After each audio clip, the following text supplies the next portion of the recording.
Se você é empresário e usava aquela estratégia dos livros ou dos e-books para pagar menos imposto, eu tenho uma notícia para você e ela não é boa. Acabou aquela mágica que você utilizava para pagar menos impostos. E o pior, o governo ainda fechou o cerco em outras frentes. Mas calma, porque isso não é o fim do mundo. Ainda existem meios de conseguir vantagem tributária sobre esses assuntos. Não como era antes, mas em um novo formato. Então nesse vídeo você vai entender na prática quais são as principais mudanças, como elas afetam o planejamento no seu negócio, 3 estratégias jurídicas para te ajudar a navegar nessa nova realidade com as mudanças que o governo propôs, e no final do vídeo eu ainda vou abrir o principal erro que os empresários cometem ao usar essa estratégia envolvendo e-book e livro físico e que você precisa saber para não cometer esse erro no seu negócio. Por anos, a estratégia de usar livro e e-book era um verdadeiro hack tributário, uma vez que zerava o ICMS, também não tem o ISS, o Imposto sobre Serviço, porque a gente está falando de mercadoria, e tínhamos uma alíquota zero em PIS e COFINS, ou seja, praticamente todos os impostos tinham um efeito zero sobre o faturamento de quem utilizava livros ou até mesmo e-books. Existia apenas o imposto de renda e a contribuição social, ambos sobre o lucro, e a margem presumida de lucro ela era muito baixa. Consequentemente, a carga tributária que era observada nessas operações ficava em torno de 2,28%, e esse número já não existe mais. É claro que uma vantagem tributária desse tamanho, gerando esses impactos financeiros, não ia passar despercebida pelo governo. Ele prestou atenção nisso, ele quer arrecadar cada vez mais e ele mudou exatamente nos pontos que traziam essas vantagens tributárias, e eu vou te explicar quais são essas mudanças agora. A primeira grande mudança, que começou a gerar efeitos no dia 1º de abril de 2026, é o fim da isenção do PIS e da COFINS. Antes, PIS e COFINS era zero sobre livros, e também alguns e-books decorrentes desses livros. Agora, mesmo que você venda livro ou e-book, deverá pagar PIS e COFINS, e os valores são diferentes de acordo com cada regime de tributação. Se a sua empresa está no lucro presumido, você vai pagar 0,36% de PIS e COFINS somados sobre o valor total faturado vendido como livro ou como e-book. Se a sua empresa está no lucro real, você vai pagar 0,925% sobre o faturamento também de PIS e COFINS. A diferença é que no lucro real, esse é o valor base de pagamento de impostos e ele pode ser reduzido se você tiver despesas que geram a dedução. Guarda esse tema, que eu vou voltar nele na frente no vídeo, e ele é muito importante. Ele traz detalhes que realmente valem ouro.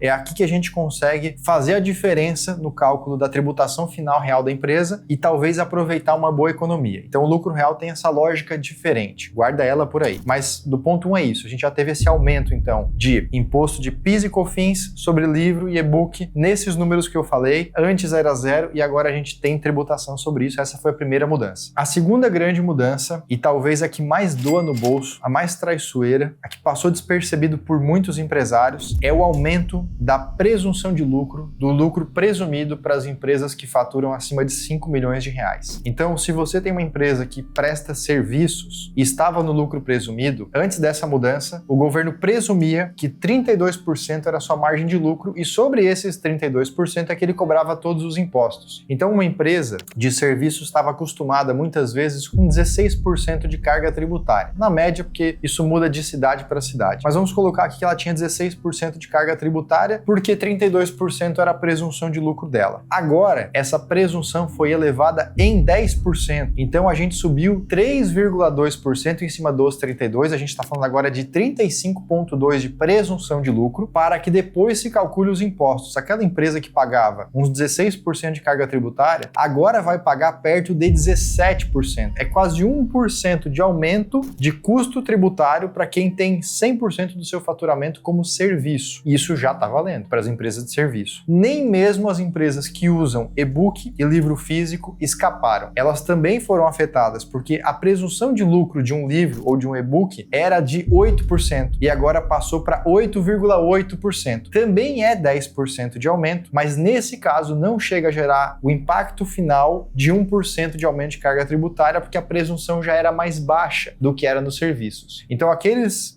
empresários que já utilizavam estratégia de split, de mix entre serviços e e-books e livros, essa estratégia continua gerando bons resultados, mas ela traz menos impacto positivo, ela traz menos efeito, uma vez que agora as presunções de lucro subiram, a tributação geral subiu, mais para serviço do que para livro e e-book, mas também subiu em livro e e-book. Esse impacto pode parecer pouco, mas para algumas empresas é o que faz a diferença. Afinal de contas, 1% a mais de carga tributária é 1% a menos na margem de lucro. Margem de lucro essa que tem a tendência sempre de ficar cada vez mais apertada na medida que a sua empresa cresce, ou na medida que a economia não vai bem e os custos gerais sobem. Então a tendência é sempre haver uma compressão da margem de lucro. E agora, até mesmo na área dos impostos, essa compressão fica ainda maior. Então, diante desse cenário, a pergunta que fica é: como se proteger? Como evitar que esse aumento de impostos coma a margem de lucro da sua empresa? A solução mágica que antes era utilizada não serve mais. Agora, tem resultado prático quem faz um bom planejamento tributário. E um bom planejamento, ele necessariamente tem que ser individual, específico para a empresa e analisar a realidade dessa empresa, como o que ela vende, para quem ela vende, de que forma ela se apresenta, qual regime tributário que ela escolheu, quais são os créditos possíveis que ela vai receber. E isso que eu estou falando é só para agora, 2026, porque em 2027 ficará ainda mais complexo com a reforma tributária, que transforma o sistema do lucro presumido em um mini lucro real, onde haverá créditos de impostos também. Então, se você estava evitando esse tipo de análise entre lucro real e lucro presumido, não tem mais para onde correr a partir de 2027. O negócio vai ficar mais difícil, cada vez mais. Por isso que essas soluções mágicas, essas dicas em Mastermind, esses conselhos ou esses conteúdos rasos que você vê na internet não são a solução definitiva para a sua empresa. Você precisa fazer um planejamento avançado, sofisticado, específico para a sua realidade. E agora eu entro no que eu te prometi, que são as 3 estratégias jurídicas para gerar mais resultado no seu planejamento e evitar o impacto desse aumento de tributação que a gente experimentou aqui. E o primeiro deles é fazer justamente um comparativo entre o lucro presumido e o lucro real. No lucro presumido, você vai fazer cálculos que podem envolver a venda apenas de serviço ou a venda de serviço com mercadorias, como e-books e livros, e esse mix, esse split, vai te trazer um número final. Esse é o meu custo de impostos sobre faturamento. Esse é o meu número final, esse é o meu número mágico. No cenário logo ao lado, você vai fazer as mesmas contas no lucro real. E aí no lucro real, não basta que você olhe o seguinte: a minha presunção de lucro é 32%, mas a minha margem real de lucro ela é 20%. Logo vai fazer todo sentido eu ir para o lucro real. Essa conta não é simples. Por quê? Se você tem 20% de margem de lucro efetiva real, significa que 80% você gasta com despesas. Mas nem todas essas despesas dão direito a créditos de impostos. Então pode acontecer, e eu já vi muitos casos assim no escritório, da empresa que ela tem 20% de margem de lucro final, só que somente 50% das despesas dela dão crédito tributário. Isso quer dizer que na prática ela vai pagar os impostos do lucro real com desconto apenas de 50%, que é o que dá direito a crédito. Os outros 50% não tem desconto nenhum. Talvez nesse caso o lucro presumido seja mais interessante, não sei. Essa resposta só pode ser obtida a partir de uma análise numérica, e muitas vezes o contador começa esse trabalho, mas também jurídica. Por que jurídica? Porque a jurídico vai dizer qual situação dá direito a crédito e qual situação não dá direito a crédito. Essas são as bases do cálculo que vai ditar o número que faz sentido para o seu negócio. A segunda estratégia que pode fazer sentido para o seu negócio é avaliar se o seu negócio realmente deve ser um ou pode ser mais de um negócio. Talvez faça sentido você ter 2, 3, 4, 5 CNPJs diferentes, com uma holding sendo a dona de todos esses CNPJs. Porque cada atividade específica tem a sua regra tributária específica. Algumas têm vantagens tributárias, outras não. E quando você mistura tudo em uma coisa só, pode acabar deixando de aproveitar vantagens que eram específicas para um tipo de negócio exclusivo. Além do que o faturamento, ao invés de ficar todo concentrado, ele fica agora fatiado entre negócios diferentes que podem ter relação entre si, formando um verdadeiro grupo econômico. Todos esses sendo liderados por uma holding patrimonial. Então isso pode ser uma estratégia que faça sentido para o seu negócio. Eu não sei, é preciso avaliar os cenários e fazer simulações de cálculo. E a terceira estratégia envolve algo que eu já comentei no vídeo, como a análise dos créditos dentro do sistema do lucro real e a partir de 2027 também dentro do lucro presumido. Por quê? Os 0,92% de imposto PIS/COFINS sobre livro, que agora existe, é o ponto de partida, não é o ponto final. Eu posso posso ter créditos tributários nesse sistema que vão reduzir a minha alíquota efetiva, talvez, para 0,1%, enquanto que lá no lucro presumido lembra que era 0,32%. Então é melhor pagar 0,1% no final do que 0,3%. O que vai me permitir avaliar se eu consigo reduzir essa minha alíquota de partida de PIS/COFINS é as despesas que dão direito a crédito. E esse é um dos temas mais complexos, amplos e polêmicos de todo o direito tributário, tendo mudanças e atualizações